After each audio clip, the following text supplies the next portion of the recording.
amnesia, and the aide to President Tinubu declared on TVC News that I was deported, that my visa was revoked. She cited no evidence, there was no documentation, there was no alert to the embassy. Nothing was said and nothing was done.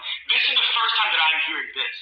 And the reality is that it was DSS that was literally protecting my life from evil people in Nigeria. They were ordered by the government to ensure that nothing would happen to me. Because I speak truth in power, because I actually go to the communities and I help the people that are oppressed, the ones that are suffering, because I'm doing the job that the government is not doing. They want to silence my voice. And I tell you, nothing will silence me. It is my duty to speak truth. No matter what you do, no matter what you say, no matter how you come against me, no matter what lie you say, you will never silence me. As Muslims are calling for my arrest for speaking out on what the truth is of what's happening in Nigeria, Gumi, the known terrorist, walks free. No Muslims are calling for the arrest of terrorists in Nigeria, but the one who comes to speak truth, they want to be arrested, they want to be deported. Even if you are to deport me at any point, the voice will never be silenced. Truth will prevail. I stand for goodness, I stand for righteousness, I stand for justice. And those are the things that any government, any country should rest upon. Even 2 hours before my flight, I was at News Central in Abuja doing a live interview.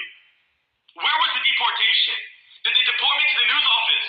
I purchased a round-trip flight a month before I came to Nigeria, and I had evidence of that. I've even posted it on X for people to see. My flight was from March 10th to April 1st, and I had countless texts between my partners and other people on WhatsApp that I'm also posting here in this video for you to see that my flight and my trip was pre-planned in advance from March 10th through April 1st. No government told me to leave, no official told me to leave, and you certainly did not tell me to leave. I've never heard of you, I don't know who you are, my friends don't know you, other people in power don't know you, yet you're on the news, you're spewing lies. And it's evil. It's wicked. And at the end of the day, this shows the integrity of Nigerian officials. If officials will go to the public and they will directly lie with no shame, boldly declare lies to the people, both domestic and international, what does that say about the people who are in power? You don't declare for Gumi to be expelled. Even though Saudi Arabia, the capital of Islam in the world, declared that Gumi would not enter, that he was deported, yet you allow him to be free in your country, but you call for me to be arrested. Nigerians are waking up. You may have been able to lie in the past and win, but that time is no more.